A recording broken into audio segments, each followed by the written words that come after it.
Pido disculpas. Ok, volvamos acá.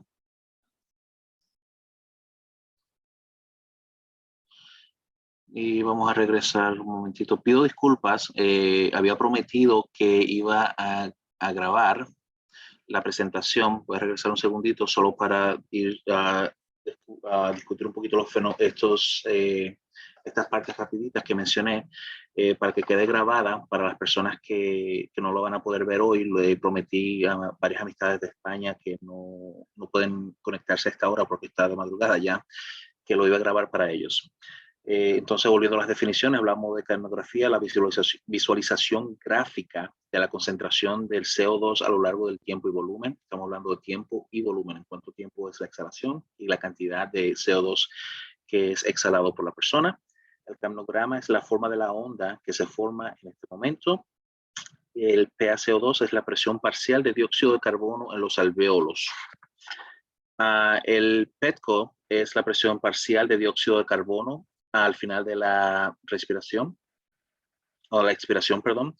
Y la siguiente, que es la que está en paréntesis, PaETCO2 sería la diferencia entre lo que es la presión arterial y el PETCO, lo cual también se conoce como diferencia de CO2 o gradiente de CO2. La última definición es la presión parcial de dióxido de carbono en la sangre venosa. Hablábamos hace un momentito de la diferencia entre lo que es ventilación y oxigenación, y como digo, siempre uso el ejemplo en mis años mozos, cuando iniciaba en el área prehospitalaria, primeros auxilios y seguía avanzando más y más y más, siempre entendía que ambas eran la misma situación, pero no, ventilación y oxigenación hay una diferencia, aunque ambas forman parte de lo que es el ciclo de la respiración, es una pequeña diferencia. La ventilación normalmente se basa en la fase expiratoria o de exhalación y se refiere a la cantidad de dióxido de carbono producido durante el ciclo metabólico de las células. Esto es algo súper importante que vamos a entender un poquito más adelante cuando hablamos de capnografía más a profundidad. La end-tidal CO2, lo que se conoce como el CO2 al final de exhalación, se mide el CO2 en el punto de salida o de la exhalación. Y este va a reflejar el cambio de la ventilación en unos 10 segundos. La oxigenación, esta se va a basar en la fase inspiratoria y se refiere a la cantidad de oxígeno disponible y utilizada por la persona, por el paciente. Es el oxígeno que se usa para el metabolismo. En este caso se usa mucho la oximetría de pulso, es la que nos va a dar estas lecturas. Normalmente está basado en el porcentaje de oxígeno que llevan los glóbulos rojos. El cambio que vamos a ver aquí cuando existe algún cambio en nuestros pacientes se refleja en cuestión de minutos quizás. Y por eso es más, se usa más la capnografía en muchos casos porque es un cambio en tiempo real versus la oxigenación o la saturación de oxígeno que va a tomar unos minutos para ver este cambio. Entonces, como decía anteriormente, para poder entender lo que es la capnografía, hay que entender que la oxigenación y la ventilación son dos mecanismos completamente diferentes, aunque ambos son parte de lo que es el ciclo respiratorio. La oxigenación y la ventilación son ambas necesarias en la proporción adecuada para mantener una calidad de vida adecuada y segura. Recuerden algo que es súper importante, nuestro cuerpo le gusta mantener un balance de todo, le gusta mantener un balance perfecto, que es lo que llamamos homeostasis. Parte de mantener este balance, el cuerpo va a usar más oxígeno o menos oxígeno dependiendo del balance de la escala pH o ácido base del cuerpo. Es importante entender esto porque la respiración es uno de los mecanismos que nuestro cuerpo va a usar para mantener este balance. Esto es algo que vamos a mencionar un poquito más adelante también cuando empecemos a hablar de algunas de las diferentes presentaciones que se ven en la capnografía. Ahora bien, para entender todo esto también es súper necesario entender el metabolismo celular, ¿verdad? No se preocupen que no vamos a entrar en todos los detalles, ni el ciclo de Krebs, ni nada de eso para entender esto. Lo que sí debemos entender, súper importante, el oxígeno es súper necesario para el cuerpo para crear energía o lo que se conoce en inglés como ATP o ATP, ¿verdad? Eso es energía. El oxígeno es recogido por los glóbulos rojos y es vertido a nivel de tejidos, llevado a todas las partes las más extremas del cuerpo, los tejidos, a las células más lejanas para ser usado en la energía. Aparte del oxígeno, el cuerpo va a necesitar la glucosa también, ¿verdad? El cuerpo va a tomar ambos y va a crear la energía a través del metabolismo celular. El CO2, que es la siguiente parte, es el producto que sería el desecho o la basura que vamos a eliminar de nuestro cuerpo a través de la exhalación. Estoy viendo que tienen preguntas. Les pido disculpas, las preguntas las voy a responder al final de la presentación para no interrumpir. Les prometo que les voy a responder todas las preguntas posibles por el final. ¿Okay? Si tienen preguntas, por favor, escríbanla por ahí en algún momentito o en algún lado para que no se les olviden y yo pueda respondérselas. El producto de desecho del metabolismo celular normalmente, es el agua y el CO2, ¿verdad? Entonces, el cuerpo para mantener el balance necesita eliminar estos desechos. ¿Cómo vamos a eliminar estos desechos? A través de la orina o a través de la respiración. En inglés nosotros usamos el término buffer. La respiración o el sistema respiratorio y el sistema urinario son los que van a crear ese buffer para mantener el balance ácido-base del cuerpo. Ahí es donde vamos a eliminar esos desechos, ¿verdad? Esto va a ser súper importante, como dije, cuando hablemos ahorita en un momentito sobre algunas de las presentaciones que vamos a ver. Ahora bien, oximetría de pulso y capnografía, súper importante. La oximetría de pulso lo usamos a diario, lo usamos prácticamente en casi todos nuestros pacientes.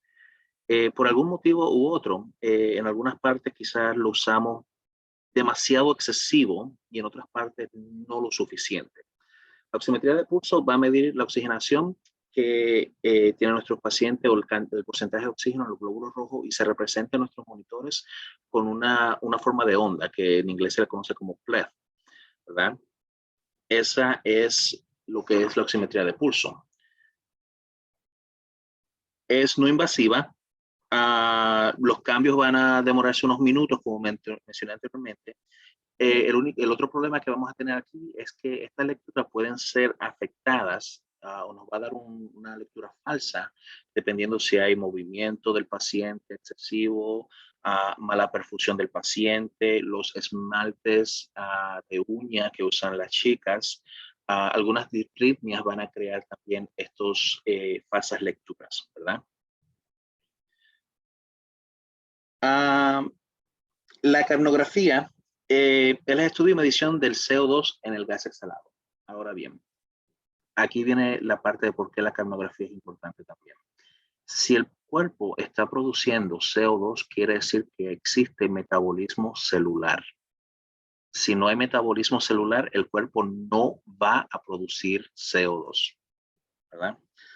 Bien. Como dije anteriormente, la capnografía es realmente relativamente nueva, pero no tan nueva. La capnografía fue empezada a usar por un bioingeniero alemán. El nombre era Karl Luft. Esta fue la persona que introdujo por primera vez la capnografía por allá por los 1940 y algo, 43 si no me equivoco. Y usaba un dispositivo de medición de CO2 infrarrojo que llamaba URAS o Ultra Rod Absorption Trader. Era súper grande, no se preocupen de saberse ese nombre porque a mí me ha costado aprenderme esos nombres también. Solamente me los aprendí cuando la primera vez que estudié este tema para un examen y después me olvidé de todo eso. Tuve que volver a leerlos para poder acordarme otra vez. Lo importante es lo demás que estamos aprendiendo, ¿verdad? Acá está, 1943. Ahí es donde surge la capnografía, como dije. Nueva relativamente, pero realmente no tan nueva, ¿verdad? Bien. Estas ondas y rangos que vemos acá nos habla de lo que es el oxígeno, los niveles de oxígeno normal que todos conocemos, ¿verdad? 95-100% es lo que sería el normal de nuestro cuerpo. Esto sería un tema un poquito más aparte, pero siempre recuerden a la hora de oxigenar un paciente, no queremos realmente alcanzar el 100% por el tema de los radicales libres que se pueden crear, etcétera, etcétera. No vamos a entrar en esos detalles. 91-94% está por debajo de lo normal, así que ahí deberíamos de empezar a pensar qué vamos a hacer para incrementar eso. Normalmente vamos a proporcionar oxígeno, la cantidad es cuánto y cómo, ¿verdad? ¿verdad? Eso va a depender de cada paciente. Menor de 90, ya estamos en problemas, ¿verdad? Entonces, el otro lado vemos las olas que pueden crear a través de la oximetría de pulso. Súper importante mencionar, regresando un poquito atrás también, hubo un estudio realizado por la Sociedad Americana de Anestesiólogos y este indicó que el 93% de todos los incidentes evitables que fueron relacionados con la anestesia pudieron haber sido evitados con el uso de capnografía junto con la oximetría de pulso. Por lo tanto, ahora es el protocolo estándar que cada vez que se usa anestesia con un paciente se usa capnografía de pulso, para poder evitar esos errores. 93% de ellos pudieron ser evitados si se usaba capnografía. Hemos mejorado bastante desde los años, principios de los 2000, principios de los 90, es cuando se empezó a exigir que se usara más la capnografía. En el ambiente prehospitalario, como dije, no lo usamos lo suficiente. En el 1998 es cuando se hizo el estándar que la Sociedad Americana de Anestesiólogos, como mencioné anteriormente, lo crearon el estándar de que debía de ser obligatorio en todos los pacientes que recibieran algún tipo de anestesia. Ahora piensen, ¿cuántas veces nosotros anestesiamos pacientes? Sea que estemos en el nivel hospitalario, entiendo que no todos tenemos acceso a anestesia, pero sí usamos calmantes, relajantes y demás que podrían ser considerados parte de anestesia, ¿verdad? Así que capnografía es el estándar dorado y es lo que nos va a evitar cometer muchos errores en nuestros pacientes también, ¿verdad? Realmente hoy en día la capnografía se usa en casi todas las áreas de la atención médica. Como dije anteriormente, el oxímetro de pulso es un excelente monitor de la hipoxia, perfecto, bien. El problema es que no nos va a decir cuál es la etiología o la raíz de lo que está causando el problema con nuestros pacientes. Eso es algo que la capnografía nos va a ayudar a detectar siempre y cuando entendamos los principios básicos de la misma. Ahora bien, yo vengo de los 90, como dije, por allá por mediados finales de los 90 es cuando empecé la Cruz Roja, luego Puerto Rico y demás. Por allá por aquellos entonces, a mí me grabaron en la cabeza siempre que uno debe de tratar al paciente, no a la máquina, ¿verdad? Si bien ese dicho aún es cierto, muchas veces miramos al paciente, nuestra evaluación del paciente va a iniciar siempre en el momento en que tenemos contacto visual con el paciente, miramos la piel del paciente, cómo está el paciente, consciente, inconsciente, está calmado, está en algún tipo de distrés, etcétera, etcétera, ¿verdad? Y de ahí, mirando la piel del paciente, me da una idea de si está en shock, obviamente si vemos un paciente que está azul, hay problemas, debemos de darle oxígeno. Por lo tanto, el dicho ese que decíamos de primero hay que tratar al paciente, perdón, y no la máquina, ha variado a través de los años, ya que los avances tecnológicos en medicina ahora nos obligan a decir hay que tratar primero al paciente y después al monitor.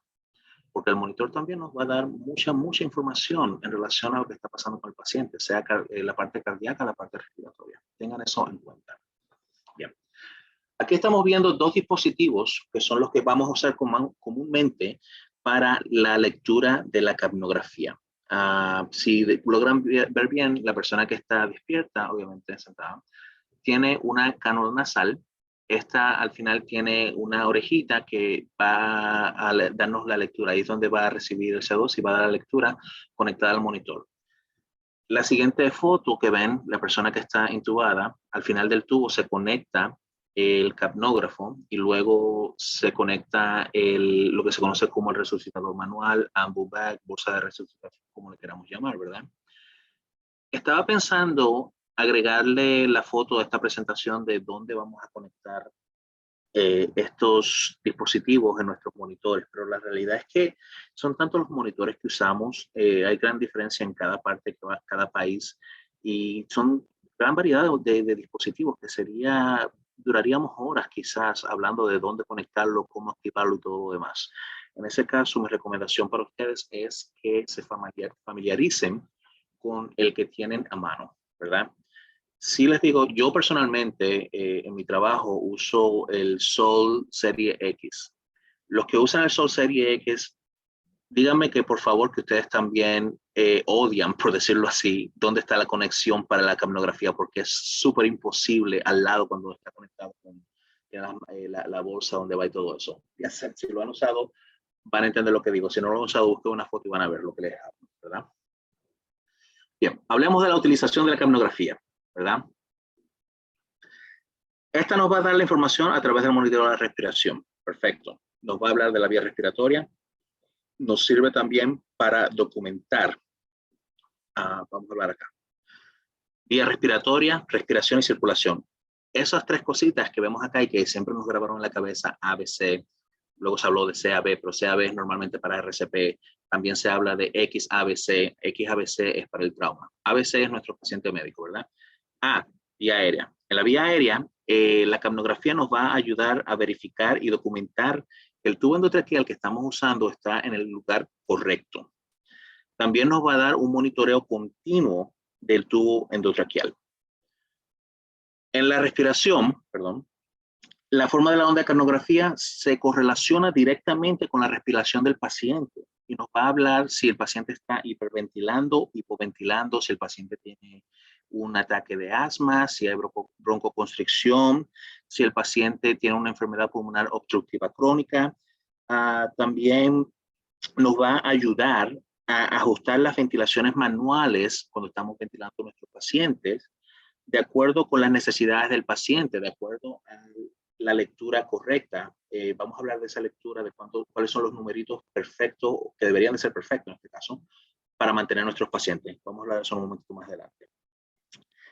También nos va a hablar del estado de ventilación y oxigenación en los pacientes que han recibido analgesia o sedación.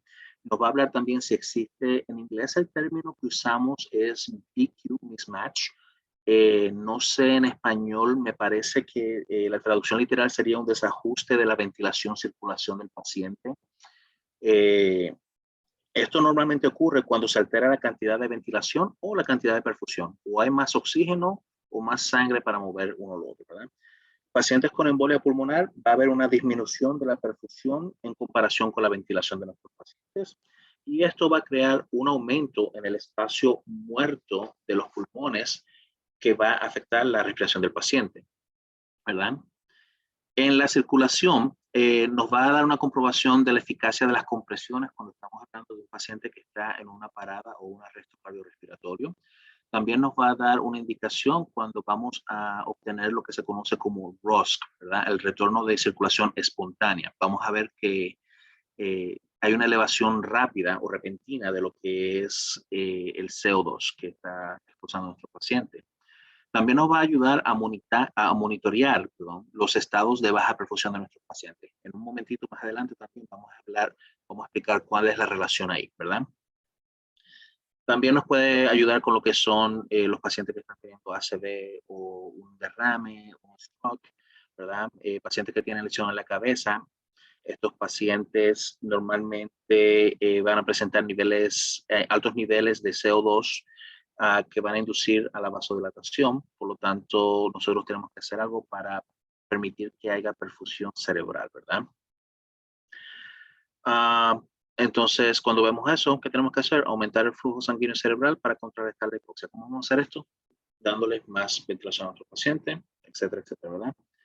También nos puede ayudar a determinar el tratamiento de nuestros pacientes para evitar hipoxia cerebral, controlar los niveles de oxígeno en la sangre con oximetría de pulso, mantener un flujo sanguíneo cerebral adecuado y obtener la lectura correcta de lo que sería la capnografía. Por cierto, los numeritos que les mencionaba anteriormente salen más adelante. El CO2 debería estar entre 35 a 45. Estos son los numeritos correctos, ¿verdad? La manera en que yo siempre los recuerdo, piensen los niveles de ácido base. 7.35 a 7.45 es la escala ácido base perfecta de donde nosotros vivimos, ¿verdad? La parte de nuestro cuerpo vive. Eliminen el 7, queda 3.35 a 0.45. 35 a 45. Esos son los numeritos que queremos mantener, ¿verdad? También nos va a ayudar a monitorear la ventilación mecánica de nuestro paciente. Vamos a hacerlo de forma continua. No ventilamos pacientes solo por ventilarlos. Sea que el paciente esté en una parada cardiorrespiratoria, aquellos de ustedes, como dije, aquí hay diferentes niveles, me parece, hay doctores, enfermeras, paramédicos y demás en esta charla. Deben de entender también que no ventilamos pacientes solo por ventilarlos, como dije, en la parada cardiorrespiratoria o arresto cardiorrespiratorio. Aquellos de ustedes que tienen también acceso a lo que sería secuencia rápida de intubación o intubación asistida por medicamentos, debemos de mantener una ventilación adecuada. Si sobreventilamos el paciente, y esto es RCP básica 101, no queremos sobreventilar al paciente por la distensión gástrica, pero agréguenle eso también, si sobreventilamos a nuestro paciente, vamos a incurrir en un incremento en la presión intratorácica, lo cual va a afectar el retorno cardíaco de nuestros pacientes, lo cual va a afectar también la cantidad de sangre que sale del paciente. Así que mantener siempre un ojo en lo que es la ventilación mecánica, no sobreventilar a nuestros pacientes y mantener la ventilación en esos numeritos que mencioné anteriormente, ¿verdad? También hablábamos de lo que es el retorno de la circulación espontánea. Esto normalmente va a darnos una idea de la calidad de las compresiones que estamos dando y si vemos el incremento o la subida rápida del CO2 en estos pacientes, sabemos que estamos a punto de recibir lo que es el retorno de la circulación espontánea. También nos ayuda con la documentación. Entiendo que no todos los países el sistema legal está mirando o echándole los ojos a lo que hacemos en la parte prehospitalaria. En aquellos países que sí lo está haciendo, la mejor manera de nosotros documentar que la intubación fue adecuada, que el paciente fue intubado de forma adecuada y ese tubo se mantuvo donde debería de estar durante todo el transcurso de nuestra atención es con capnografía continua. No es solamente documentar, sí, cuando intubé al paciente tuve una vista tal, tuve visualización de las cuerdas vocales, vi el tubo pasar por las cuerdas vocales, aseguramos el tubo. No solamente documentar eso, parte de nuestra documentación va a ser también la capnografía. Nos va a ayudar a evitarnos dolores de cabeza en muchos casos, ¿verdad?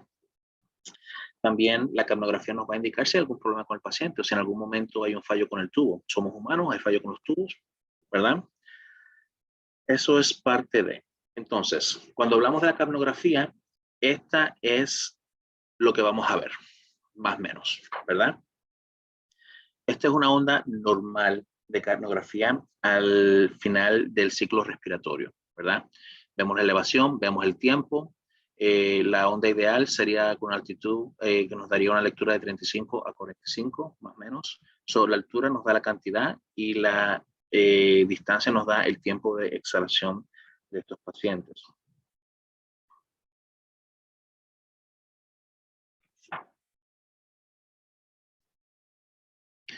Como mencioné anteriormente, ¿verdad? Entonces, aquí vemos, como dije anteriormente, una capnografía normal, ¿verdad? Todo normal. Una elevación normal se mantiene recta, forma como si fuera un cuadradito normalmente, ¿verdad? Cada una de esas líneas que ustedes ven que se está formando ahí representa algo. Se conocen como fases. Fase 1, fase 2, fase 3, fase 0, ¿verdad? Eso es lo que vamos a ver, ¿verdad? Estas son la descripción de las fases. Bien. La fase 1 es el comienzo de la exhalación. Es la línea de base en la forma de la onda, lo que ven acá abajito. A ver si logro, no quiero, a ver si el mouse me deja aquí, perfecto. Aquí está la fase 1. Este es el comienzo de la exhalación, es la línea de base que va a formar nuestra onda.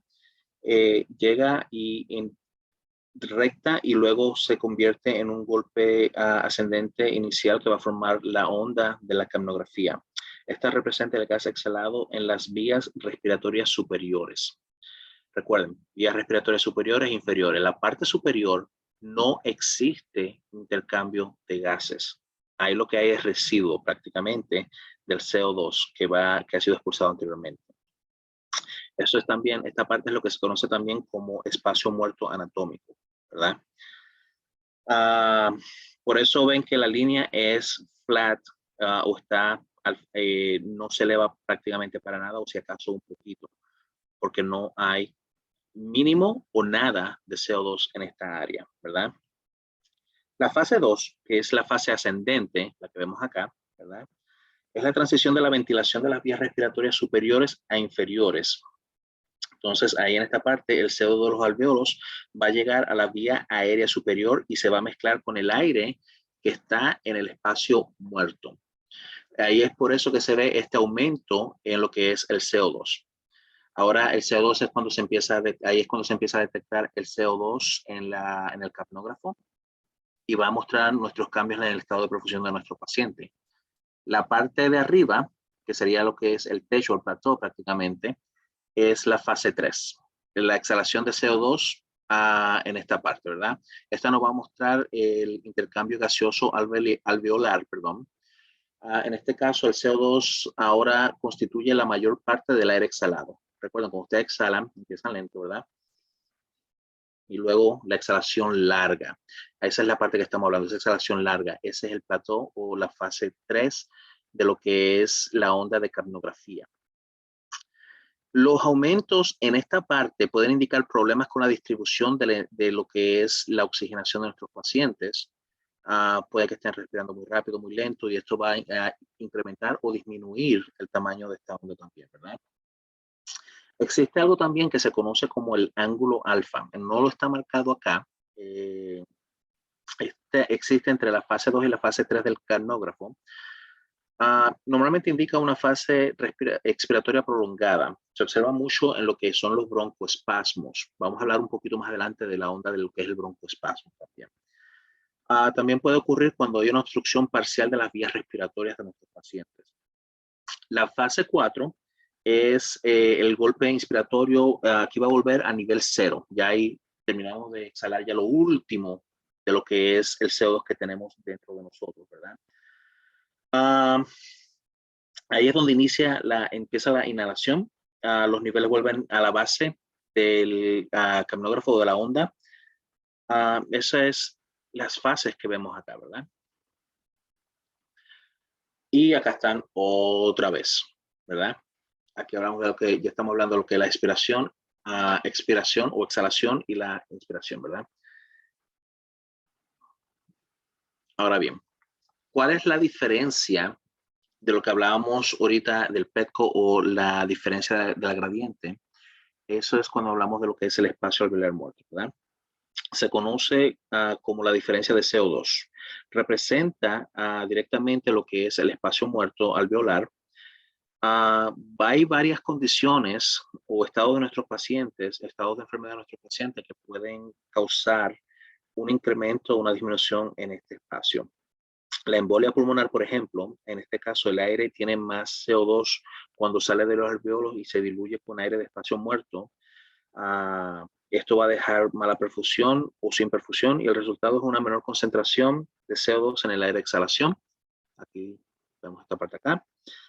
Lo vamos a ver también con efisema, estados de cuando hay gasto cardíaco bajo, hipovolemia o aumento ligeramente. Este espacio también va a aumentar ligeramente con la edad de nuestros pacientes también, ¿verdad?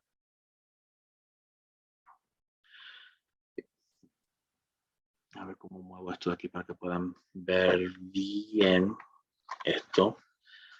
Aquí tenemos, esta tabla nos muestra dos partes, el incremento del PETCO o el decrease o la descendencia del mismo, ¿verdad? Cuando hay cuando no tenemos suficiente decrease de o la disminución de la ventilación alveolar, perdón, uh, puede ser causado por, como dice aquí, disminución de la frecuencia respiratoria, disminución del volumen de corriente o del volumen normalmente que está entrando, aumento del espacio muerto causado por el equipo. Cuando hablamos de ese espacio muerto causado por el equipo, es cuando tenemos un paciente intubado y ahora que la distancia entre el tubo y el ventilador, usamos toda esa manguera o manga o tubo, como le queramos llamar, todo ese espacio que se está creando con ese tubo, es espacio muerto que estamos creando en nuestros pacientes, ¿verdad? Bien. Vamos a pasar a la siguiente parte. Los valores normales, como hablábamos anteriormente, son de 35 a 45. Cuando hablamos de valores menores de 35 normalmente, estos ocurren por hiperventilación o hipocapnia. Cuando hablamos de la hiperventilación, recuerden, nuestros pacientes están respirando súper rápido. Si están respirando rápido, quiere decir que están expulsando mucho CO2, ¿verdad? Pero lo hacen tan rápido que están eliminando de más, y ahí es donde empieza a caer ese número. En el otro lado, cuando estamos hablando de hipoventilación, están reteniendo CO2, por lo tanto, ahí se incrementa ese número, ¿verdad? Aquí vemos un caso de hipoventilación, es lo que vamos a ver. Empezamos normal, ¿verdad? Está en 37, empieza a subir porque el paciente está hipoventilando y está reteniendo CO2. Eso es lo que vamos a ver con este caso.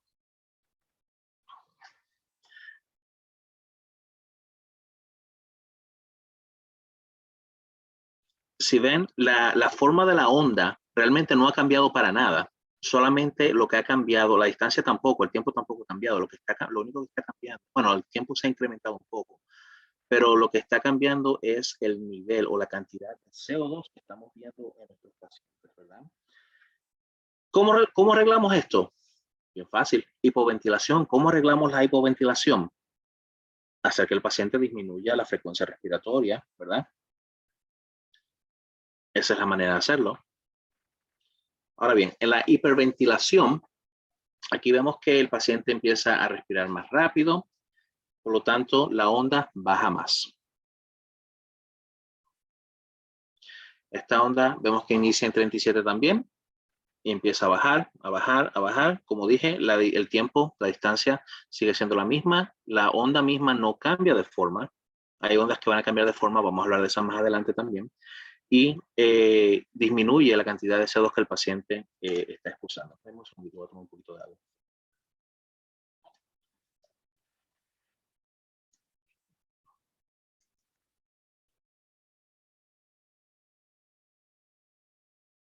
Otras cosas que pueden causar esta caída en el CO2 puede ser una disminución de la perfusión pulmonar, hipotermia, disminución del metabolismo de nuestros pacientes. Esas son algunas de las cosas que van a causar estos cambios de nuestros pacientes. Entonces, ¿cómo vamos a arreglar la hiperventilación? ¿No? Que el paciente disminuya la cantidad de respiraciones, ¿verdad? O vamos a tratar de ventilar un poco al paciente para llevarlo a un número adecuado de respiraciones, ¿verdad? ¿Qué otras cosas pueden causar una disminución en los niveles de CO2 en nuestros pacientes? Cuando hay una disminución del gasto cardíaco. Quiere decir que no estamos moviendo, la sangre no está moviéndose adecuadamente, lo que quiere decir que la célula no está eliminando, nosotros no estamos eliminando el CO2 que se está acumulando dentro de nosotros, por lo tanto no está saliendo CO2 y eso va a causar esa caída en los números de CO2. Puede también ser causado por una embolia pulmonar. Al igual que el broncoespasmo, disminución de la actividad muscular, hipotermia, todo lo que causa una disminución de la perfusión alveolar es lo que va a llevar a esa disminución de los niveles de end-tidal. En el otro caso, los aumentos, vamos a ver esto causado por el aumento en el gasto cardíaco, lo cual quiere decir, por ejemplo, lo vamos a ver cuando tenemos unas súper buenas compresiones cardíacas, cuando vemos que el paciente está a punto de regresar o cuando estamos a punto de obtener un retorno de la circulación espontánea de nuestros pacientes. El paciente que empieza a temblar cuando hay mucho frío, el metabolismo se está acelerando. Si el metabolismo se acelera, quiere decir que estamos creando o quemando más energía, lo que quiere decir que estamos produciendo más CO2 también, ¿verdad? Y obviamente si también vemos una terapia o tratamiento eficaz para los broncoespasmos que nuestros pacientes pueden tener, ahí también vamos a ver ese incremento del CO2 en nuestros pacientes. Esta imagen me gusta mucho. Siempre en inglés nosotros a la siguiente onda que vamos a hablar le llamamos los shark fins o la aleta de tiburón. ¿En qué caso creen ustedes que vamos a ver esa aleta de tiburón representada en la capnografía? Les voy a dar un segundito para que piensen y yo le voy a dar la respuesta en un segundito también. Luego tomo un poquito de agua.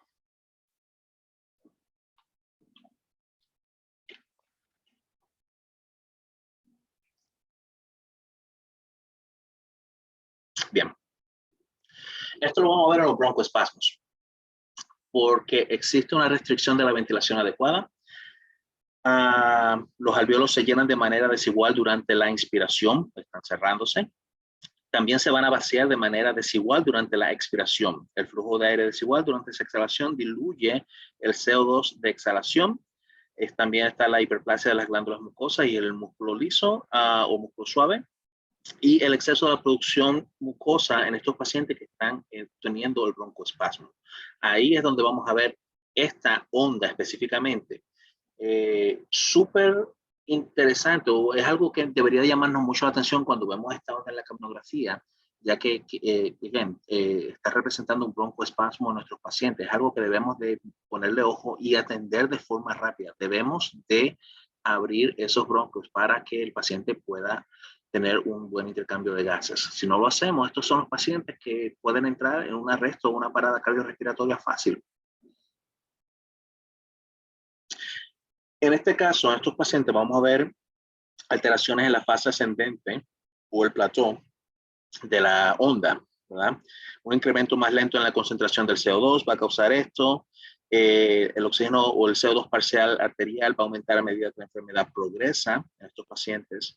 Y como dije, la aleta de tiburón, como pueden ver en esta imagen, en el videito que está corriendo, esa es prácticamente exactamente lo mismo que vamos a ver en esta onda de capnografía de estos pacientes. Ahora bien, otra condición súper importante, la diabetes ketoacidosis o ketónica o como queramos llamar, ¿verdad?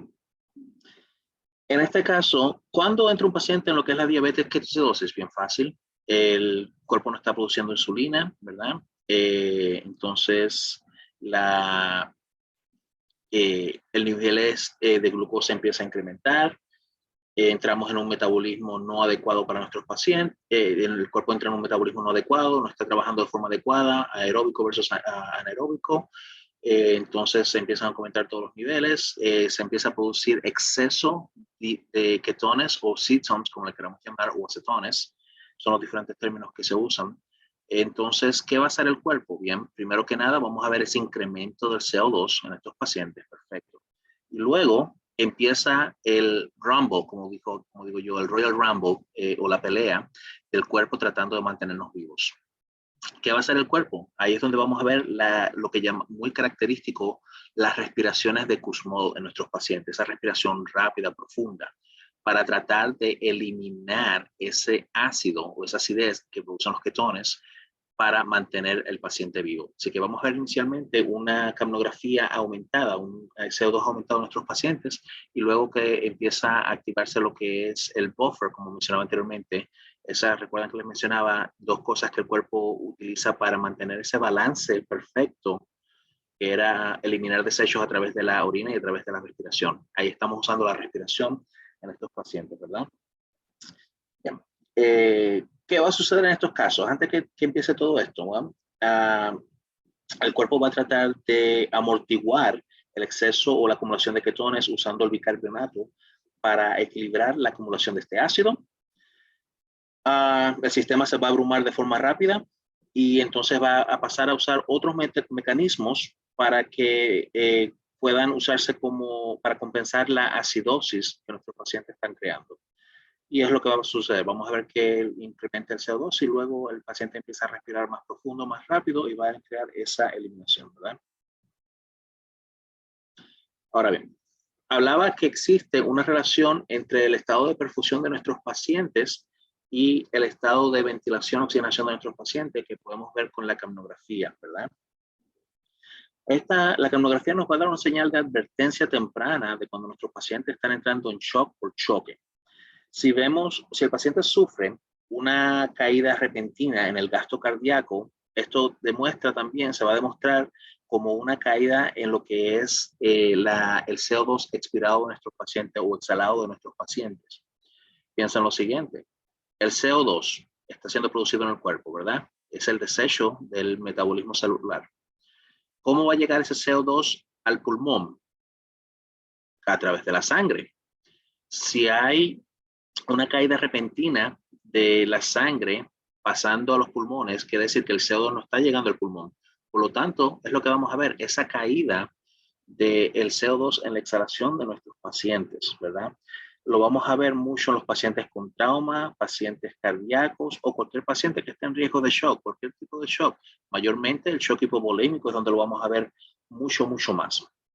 Hubo un estudio unos años atrás, usaron 5 cerdos, inducieron shock hemorrágico, fue inducido por sangrado, 5 cerdos con shock séptico, 6 cerdos le inducieron shock cardiogénico, usando episodios repetidos de fibrilación ventricular, perdón, y mantuvieron una lectura constante de lo que fue la capnografía de estos pacientes. El resultado, mientras el gasto cardíaco disminuía, el CO2 disminuía también.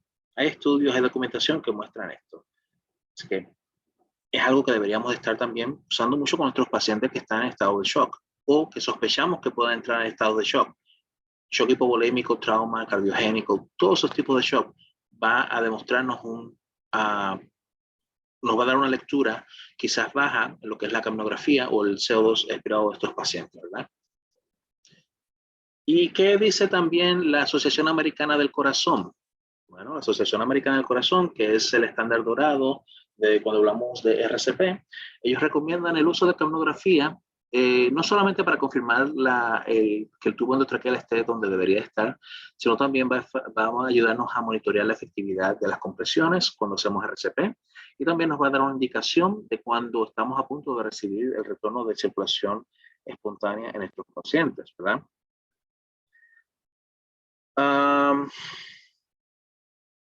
Eso es en cuanto a esa parte.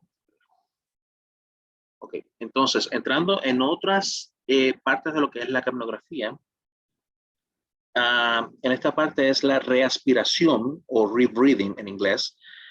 Aquí vamos a ver, aquí si se fijan, existe una elevación de la base. Si fijan cómo va subiendo la base acá abajo del capnógrafo.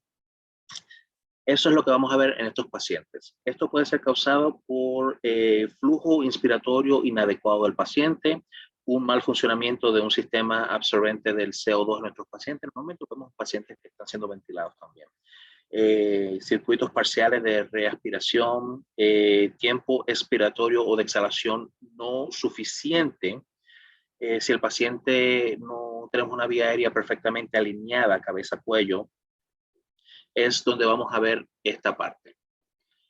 Esta otra que vemos acá, el coronary cleft, lo vamos a ver con relajantes musculares normalmente.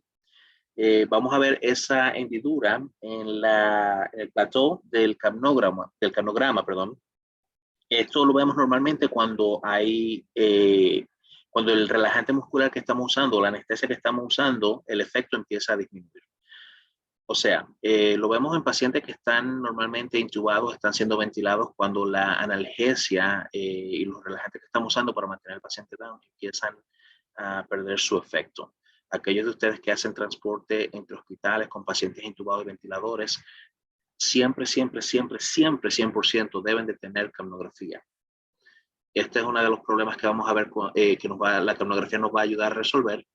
Obviamente, realmente siempre decimos que un paciente intubado, a menos que sea un paciente, la excepción del paciente que está en una parada o arresto cardiorrespiratorio, paciente que elegimos intubar basados en secuencia rápida de intubación y mantenemos adormecidos o anestesiados, siempre debemos de mantener analgesia y relajantes para estos pacientes. Es la combinación que debemos de usar 100% sin lugar a duda. Analgesia y relajantes no son lo mismo. Siempre hacemos una combinación. En el caso mío, nosotros usamos mucho la ketamina o el fentanil y lo combinamos con midazolam o lorazepam. Son las 4 drogas o los 4 medicamentos de opción. Para hacer la intubación traqueal, no. Intubación traqueal, el inicio cuando hacemos la secuencia rápida, obviamente son otros medicamentos que vamos a usar, pero para la mantención del paciente, mantenerlo sedado, es lo que vamos a usar. En la parte hospitalaria, usan mucho el propofol y otros medicamentos más, a los cuales en la parte mía prehospitalaria no tenemos acceso a ellos. Ketamina, fentanil o fentanilo, midazolam, lorazepam, esos son los que a los que yo tengo acceso, ¿verdad? Ah, también vamos a ver que existe ocurre cuando existe una respiración asincrónica. Es lo que vamos a ver con estos pacientes, ¿verdad? Esta sí que es súper, súper, súper importante para todos nosotros, para todos y cada uno de nosotros, ¿verdad? Cuando el tubo endotraqueal está en el exófago, aquí normalmente cuando intubamos a un paciente, no importa el método o por qué razón lo estemos haciendo, sea un paciente en parada o arresto cardiorrespiratorio, un paciente que elegimos o optamos intubar a través de medicamentos. La confirmación normalmente siempre la hacemos auscultando primero el epigastrio, luego los pulmones. Hay un motivo por el cual se usa esa secuencia. Primero siempre el estómago y luego los pulmones. En algún momento le responderé el por qué. Bueno, viene el caso ahora. Pero también se usa la capnografía para confirmar que ese tubo está en el lugar adecuado, ¿verdad? Bien sencillo. Si el paciente no está produciendo CO2, el tubo no está en los pulmones. No importa si está el paciente en parada o arresto cardiorrespiratorio o si es un paciente que elegimos intubar por medicamentos. ¿Por qué me digo esto? Si el paciente está en parada cardiorrespiratoria, ¿verdad? Si estamos haciendo RCP bien, debería de producir CO2. Si el paciente está vivo y nosotros elegimos sedar e intubar, va a producir CO2. Si no es CO2, el tubo no está en los pulmones. Tan sencillo como eso, ¿verdad? Debemos de dejar un poco el agua atrás quizás y verificar que el tubo esté bien. ¿Ok? Esos son los que vamos a ver normalmente. Dependiendo de qué cantidad de CO2 vamos a ver en estos capnogramos, depende de lo que esté sucediendo con el paciente. El paciente en estado de parada o arresto cardiorrespiratorio normalmente va a haber una cantidad baja a menos que obtengamos el retorno a la circulación espontáneo. Y si el paciente está respirando, nosotros deberíamos de mantener ese capnograma de entre 35 y 45, ¿verdad? Bien sencillo. Otra parte que vemos también son estas imágenes acá. En la pendiente descendiente del plató o la parte final de la expiración, vamos a ver que hay una caída repentina a veces o hay una elevación repentina en algunos casos. Eso nos indica que el tubo no está sellado de forma adecuada. Quiere decir que quizás el balón o la bomba que está al final del tubo, que nos va a ayudar a sellar la vía aérea, protegerla y asegurar el tubo, o está pinchada o no tiene suficiente cantidad de aire. Recuerden que no debemos de sobreventilar tampoco esa parte. 6 cc o mililitros de aire es suficiente, ¿verdad? Pero si ven esto, quiere decir que o está pinchado el tubo o no tiene suficiente aire. Cualquiera que sea el caso, primero que nada deberíamos de haber probado el tubo antes de introducirlo a nuestros pacientes. Si no, remuevan el tubo y volvemos a intubar al paciente, ¿verdad? En este caso que vemos acá, se ve una línea de la base que se empieza a elevar. Esto quiere decir que la válvula de exhalación del ventilador que estamos usando con nuestros pacientes es inadecuada. No vamos a entrar mucho en el uso y manejo de ventiladores realmente porque es otro tema aparte y hablar de ventilación mecánica es algo súper, súper extenso para todos nosotros, ¿verdad? Esta sí me parece súper importante. Esto es lo que se conoce como las oscilaciones cardiogénicas de nuestros pacientes. Estas van a aparecer durante la fase final, la vemos al final del plató, como ven aquí. Ven que no es una caída completa, sino que es por parte, por decirlo así, y no es una caída recta tampoco, o muy recta que digamos, ¿verdad? Normalmente estas son causadas por el corazón que está haciendo fricción con los pulmones, ¿verdad? Se ve con un ritmo sincronizado con la frecuencia cardíaca.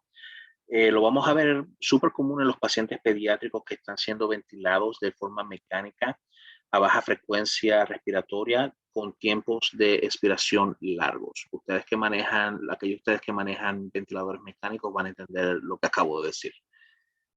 Ya para ir terminando, como dije, iba a ser unos 45 minutos más o menos, no sé cuánto tiempo llevo hablando ya, ahí vemos un momentito. Estas son las ondas que más debemos de preocuparnos realmente. Entender cuál es la onda normal de la capnografía, que sería la primera que estamos viendo acá arriba. La La segunda, a ver, esta primera es la normal. La que le sigue para abajo, la obstrucción o el broncoespasmo, es la aleta de tiburón, ¿verdad? Súper, súper mala y debemos de abrir esa vía aérea de nuestro paciente, ¿verdad? Está la hipoventilación. Si el paciente está hipoventilando, va a haber un aumento en la capnografía del paciente, así que debemos de reducir las ventilaciones del paciente. La respiración asincrónica, que es cuando el paciente no está respirando con la máquina o está tratando de respirar contra la máquina, por quizás ya se le gastó o la anestesia o la analgesia que estaban usando ya está perdiendo su efecto. La hiperventilación, el paciente está respirando muy rápido y eliminando mucho CO2 de más.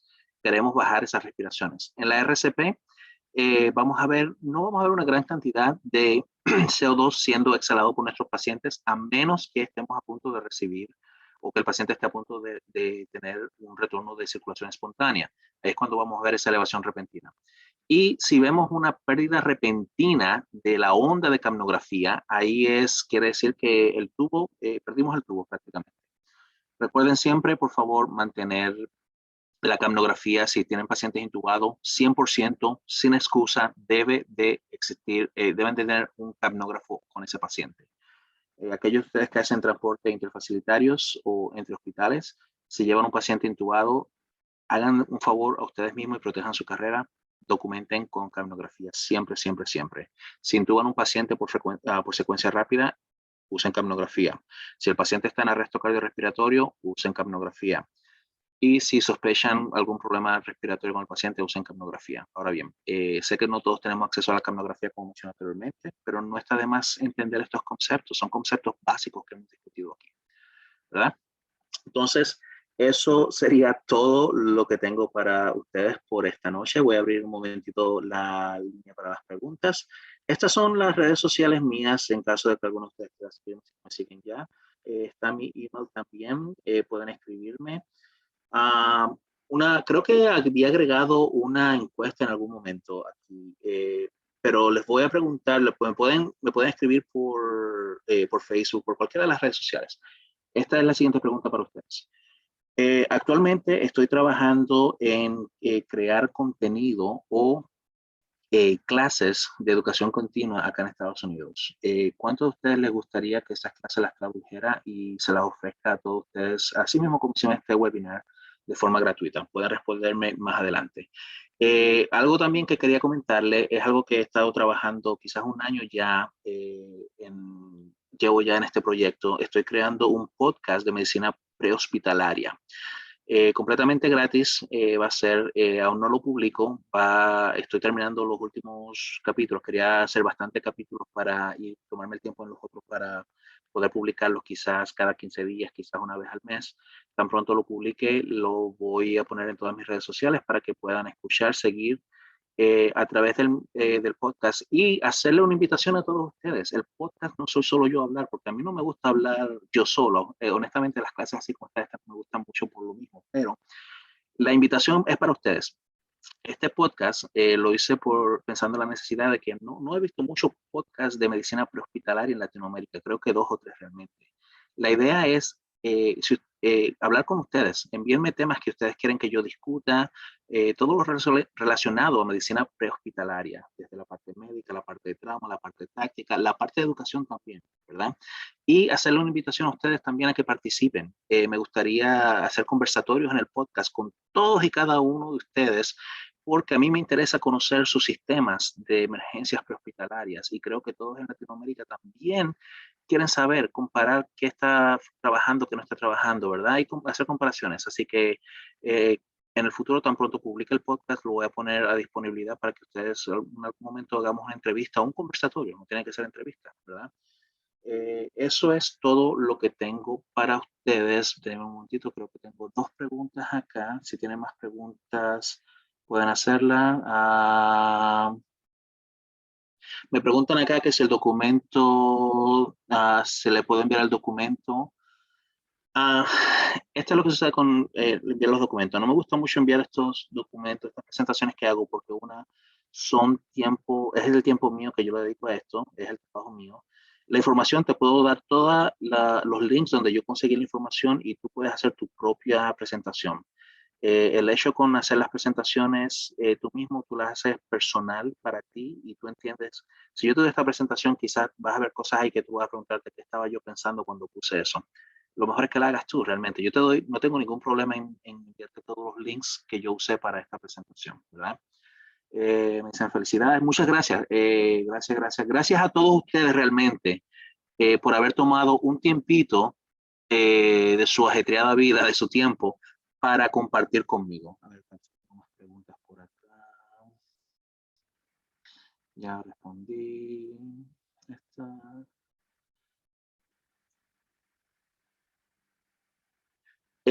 Quiero también hacerle una invitación a ustedes. Aquí pregunta, ¿se puede usar capnografía en personas ahogadas durante la RCP? Absolutamente, 100% sí.